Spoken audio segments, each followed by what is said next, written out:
एक बार अकबर ने सुना गोस्वामी तुलसीदास जी की महिमा, वो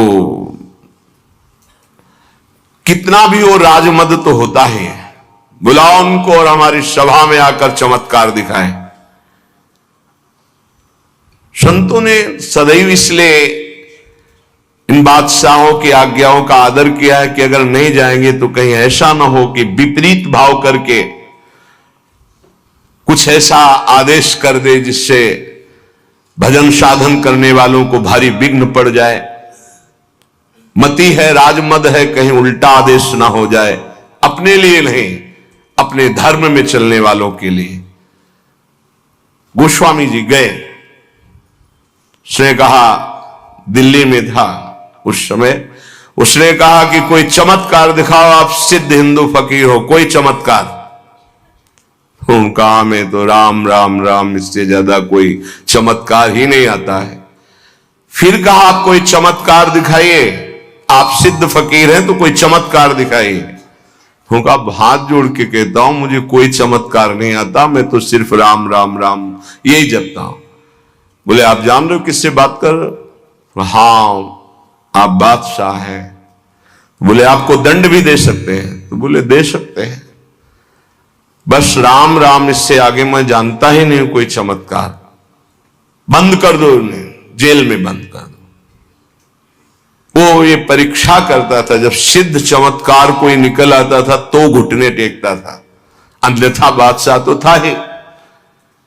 बड़े बड़े संतों को बुलाया है और उनसे चमत्कार की बातें कही।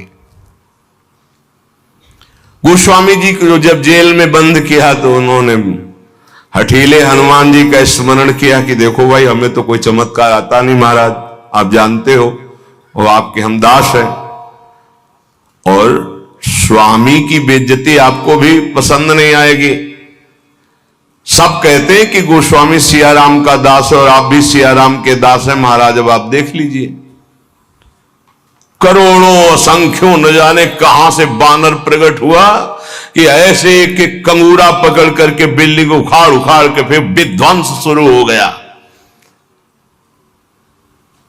हनुमान जी महाराज का आदेश, अष्ट सिद्धि नौ निधि के दाता है, ऐसा जानकी जी ने वरदान दिया था। देर नहीं लगा, हाहाकार मच गया पूरी दिल्ली में। बादशाह से कहा चमत्कार शुरू महाराज, आपके जितने भी अंगरक्षक सैनिक जो महल के उठा उठा के पटक रहे हैं बानर, और न जाने कितने कंगूरे गिरा दिए हैं, बिल्डिंगें विध्वंस हो रही, मना लो महात्मा को, नहीं कुछ ही मिनट में पूरी दिल्ली को भी ध्वंस कर देंगे आपके जितने महल हैं।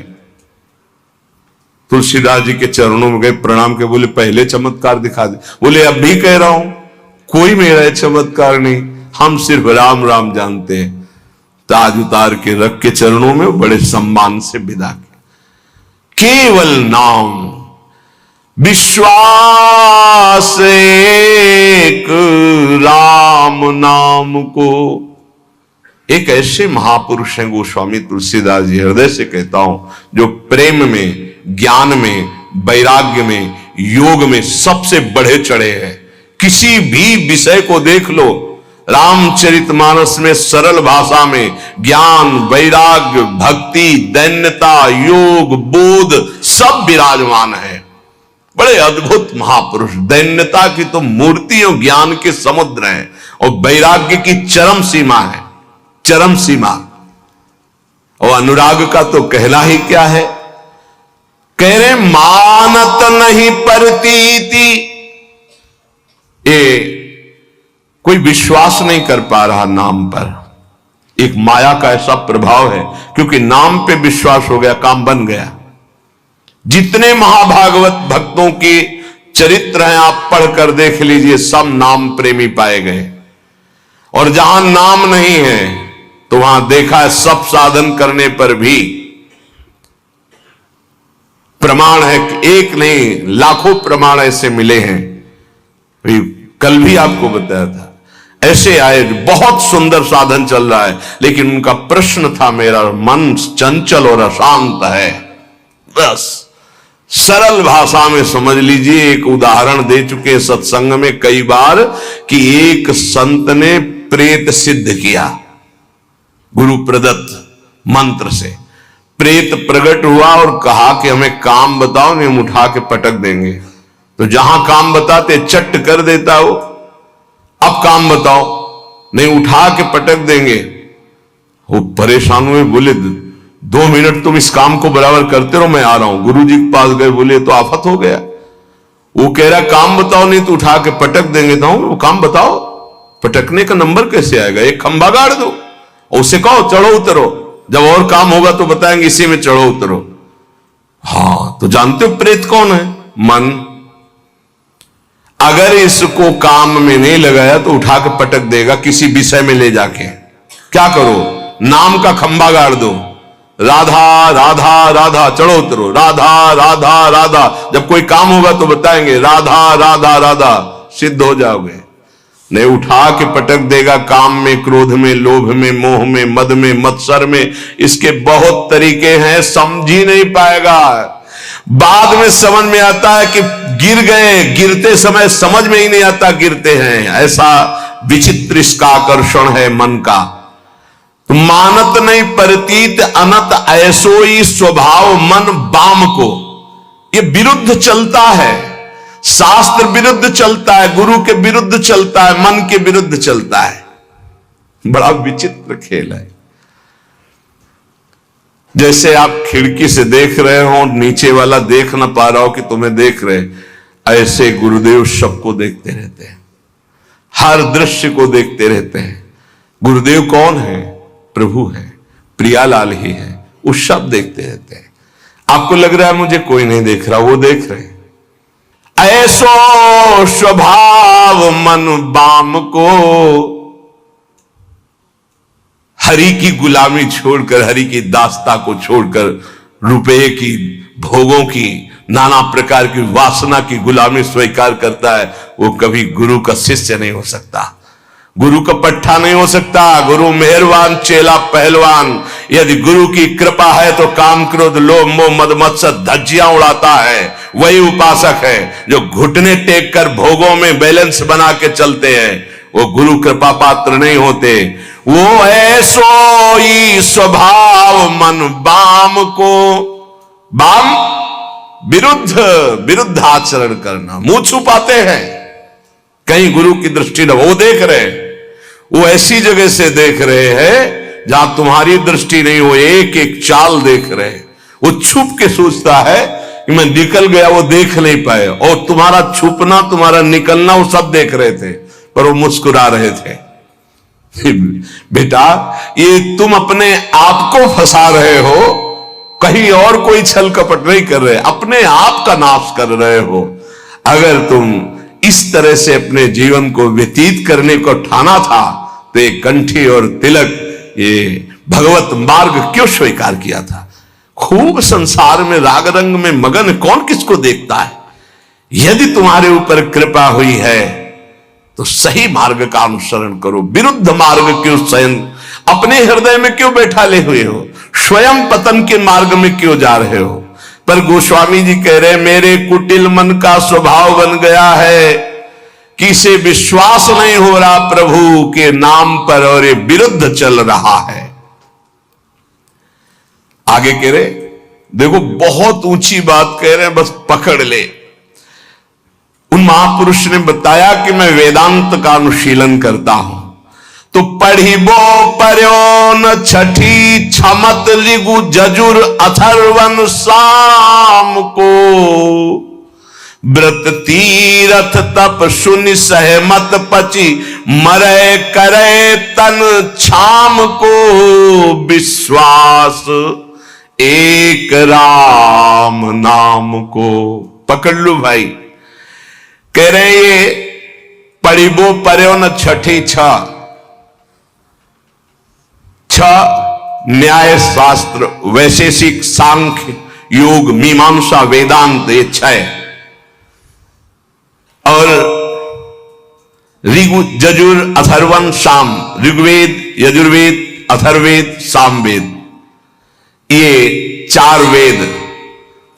बोले मेरे छठी में भी नहीं रखा गया इनको, मैं वो अनन्य निष्ठ नाम का हूं। अब आप भाव दूसरा इसका लीजिए कि जो चारों वेदों को कंठस्थ किए हैं, 6 न्याय, वैशेषिक, सांख्य, योग, मीमांसा, वेदांत का संपूर्ण ज्ञानी है, लेकिन वो नाम जप नहीं करता है।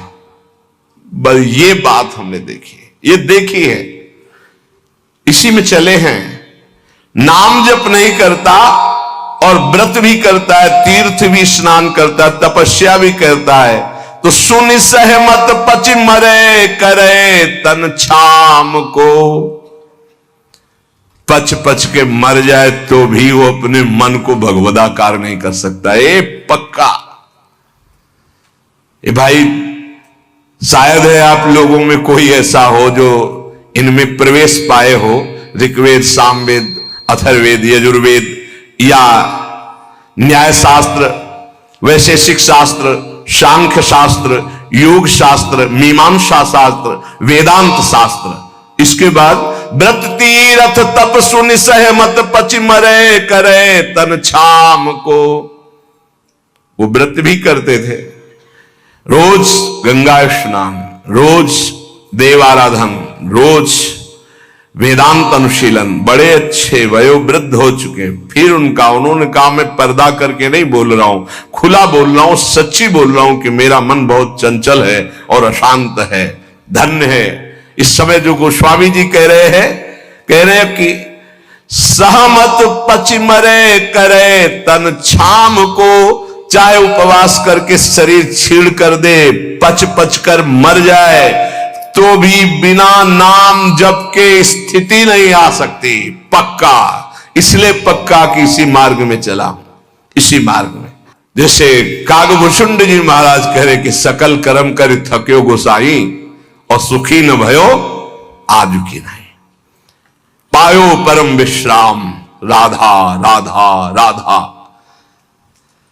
कह रहे कि चारों वेद कंठस्थ हो, 6 ये खूब व्रतानुष्ठान करके शरीर सुखा दिया हो, तपस्या करके पच पच के मर जाए, फिर भी वो स्थिति नहीं आएगी जो नाम से आती है। यदि नाम नहीं तो वो स्थिति नहीं। पक्का। ये बहुत जगहों में देखा। एक बहुत सुप्रसिद्ध भारत लेवल के महापुरुष, जब वही 24 वर्ष की अवस्था होगी लगभग, तो मिले। उन्होंने संस्कृत में पूछा किम नामधेय, तुम्हारा नाम क्या? संस्कृत में। तो आनंद स्वरूप उस समय ब्रह्मचर्य का पूर्णता होकर महावाक्य में, तो व्याकरण कितना पढ़े हो? कभी गए ही नहीं, पाठशाला ही नहीं गए व्याकरण की। वो तुम्हें संस्कृत का कैसे ज्ञान है? वो नाम के प्रभाव से। ये सब कोरी श्रद्धा वाली बातें मुझे नहीं पसंद है। वेदों का स्वाध्याय करो, शास्त्र स्वाध्याय करो, विद्वान बनो। अभी तुम्हारी नई अवस्था है। उनका हाथ उठा के कहता हूं, आजीवन अपना व्रत है कि केवल नाम ही हमारा जीवन है। अब इसके आगे हम कुछ पढ़ना नहीं चाहते।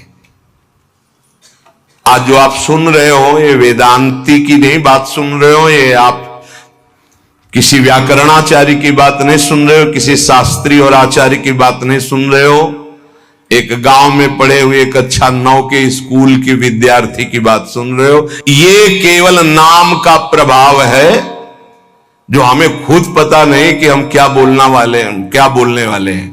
एकांतिक में एक आए थे जिनकी इतनी डिग्रियां थी संस्कृत की केवल, और शंकराचार्य आदि को जो उन्होंने पढ़ाया है, कई शंकराचार्य उनके ऐसे झुके हुए और वो ऐसे किए हुए गुरु पद पर। इधर है तिरुपति बालाजी के वो आचार्य और सब आए।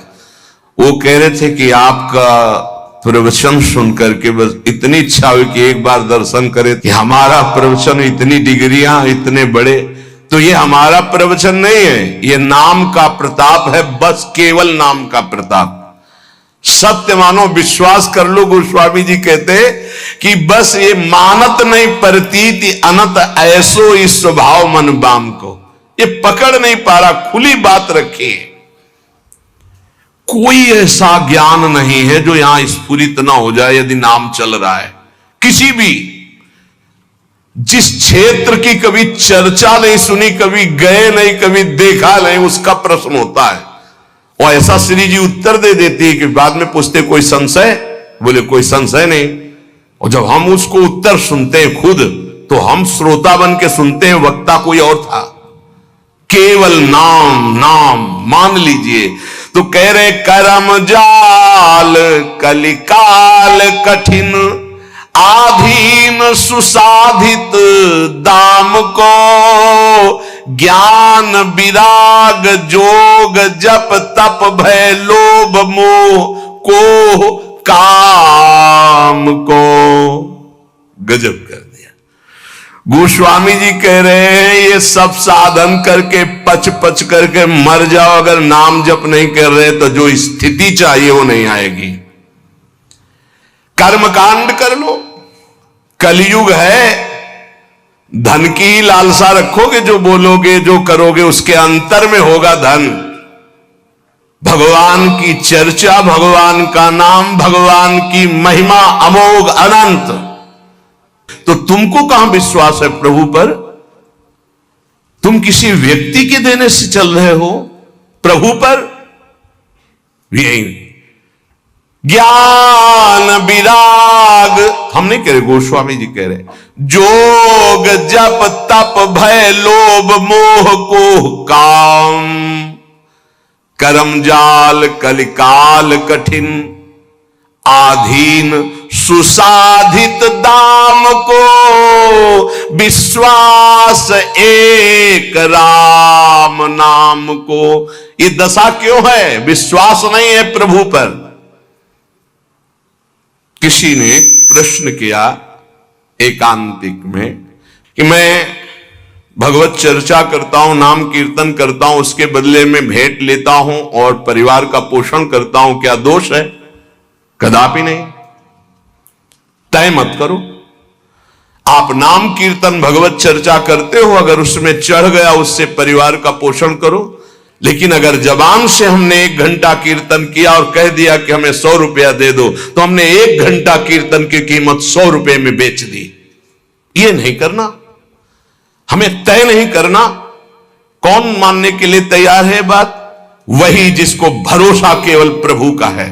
ये नहीं कि ऐसे प्रवक्ता थे नहीं या है नहीं। पूज्य श्री रामचंद्र जी डोंगरे जी महाराज लाखों की हृदय वृत्ति में आज भी जो पूर्व सुने हैं छाए हुए महाभागवत, केवल कथा से मतलब, केवल कथा से मतलब। सामने ठाकुर जी आंखों में अश्रु और भगवत चर्चा की और उतर के चल दिए। जो कभी कुछ चढ़ा तो जहां चढ़ा वहीं वो जिन्होंने करवाया वो जाने, वो गौ सेवा में लगाए, मंदिर में लगाए, वो कभी ऐसे कभी एक नहीं। जो अन्न उदर में प्रसाद में चला गया बस वही। भगवान सबका भरण पोषण करते हैं। भगवान पर विश्वास, बेचे ही वेद धर्म दुइले ही, इसका कहीं भी स्थान नहीं है। ये श्री कृष्ण देने वाले, विश्वास कर लो, विश्वास श्री कृष्ण देने वाले हैं। कह रहे, ये गोस्वामी जी कह रहे कि आज का ज्ञान भी दाम पे आधारित है। ज्ञान भी थोड़ा बुरा लगेगा, कड़ुआ लगेगा, महापुरुषों के वचन है, पर बुरा और कड़ुआ अगर हम छुपाते चले जाएंगे तो सत्य को कौन समझेगा? ये सत्संग है। जो दामों से बिकता है वो अध्यात्म नहीं होता। अध्यात्म कभी दामों से नहीं बिका है। ऋषियों के समीप दूर्वांकुर या पुष्प लेके गए और प्राण समर्पित किए, तब वेद उनको मिले। ये समर्पण का है। गीता जी भगवान का साक्षात स्वरूप है। वो कह रहे हैं मय्येव मन आधत्स्व मयि बुद्धिम निवेश है। मेरे में मन अर्पित करो, बुद्धि अर्पित करो, तुम मेरे में वास करेगा। भगवत प्राप्ति का सीधा सरल उपाय। भगवान एक दान मांग रहे हैं कि तुम मन बुद्धि मेरे को दे दो, बस वही बात है। मन बुद्धि को लगाने के लिए भगवत चर्चा हो रही और भगवान हमें देख रहे हैं कि हमारा परिवार है, हमारी कुछ सेवाएं हैं, तो उनको विश्वंभर विश्वनाथ स्वयं पूर्ण करते हैं। ऐसा कभी नहीं हो सकता कि भगवत आश्रित और वो भटके, ऐसा कभी नहीं हो सकता। हां, वासनाओं की पूर्ति की बात अलग है, आवश्यकता की पूर्ति चराचर जगत की मेरे नाथ करते हैं, आवश्यकता की पूर्ति। तो ज्ञान भी कह रहे आधीन सुसाधित दाम को, सुसाधित अंदर से साध चाह है कि हम ये जो ज्ञान बोलेंगे उसका इतना, बोले आधीन सुसाधित दाम को, रुपए के लिए। दूसरा वैराग्य, बहुत मंगल में भगवान की प्राप्ति का साधन है वैराग्य। जगते होए फिरे वैरागी, वृंदावन रस में अनुरागी। वैराग्य तो ब्रह्मबोध कराने वाला है, वैराग्य तो भगवत प्रेम कर। यदि वैरागी होकर अंदर से धन की कामना कर ले तो वो वैराग्य बिक गया। जोग होता है ना, अष्टांग योग, अगर वो रुपए में बिक रहा है जोग, तो वो जोग भगवत प्राप्ति कराने का साधन ना बन करके सुसाधित दाम को, भगवत प्राप्ति क्यों नहीं हो रही? यही तो साधन है भगवत प्राप्ति के। व्रत, तप, जोग, ज्ञान, विराग और नाना प्रकार के तीर्थाटन आदि साधन, इन सब का फल हमने मांग लिया सुसाधित दाम को। दाम रुपया, कैसे बात, ऐसी क्यों स्थिति हुई? बोले विश्वास एक राम नाम को मानत नहीं प्रतीति। प्रतीति नहीं, विश्वास ही नहीं हो रहा। आप जितना निष्किंचन रहेंगे, माया भगवती वैभव उतना ही फेंक देंगे, क्या करोगे वैभव? हे, माया का जादू का तमाशा भगवत प्राप्ति में बाधक है। भगवान उतना ही कृपा करके दे जितने से उदर पूर्ति हो जाए, खूब चक्क भजन हो, ये जीवन का सार है। और भगवान के चरणारविंद का विश्वास, भगवत प्रेम प्रदान करने वाला विश्वास, वो हम खो गए। मानत नहीं प्रतीति, प्रतीत माने विश्वास। अनत सोई स्वभाव मन बाम को, ये आंतरिक बात है, ऑपरेशन है आंतरिक। सब दिन सब लायक भव गायक रघुनाथ गुण ग्राम को, बैठे नाम काम तरु तर डर कौन घोर घन घाम को। अरे भाई, सब दिन सहायक, सब लायक, भव समुद्र से पार करने वाले माया के पति भगवान के गुण और नाम का गायन कर रहे हो, तो साक्षात महाकल्पतरु के नीचे बैठे हो। अब तुम्हें कोई भी धूप ताप शोक संकट स्पर्श कर सकता है? कदापि नहीं।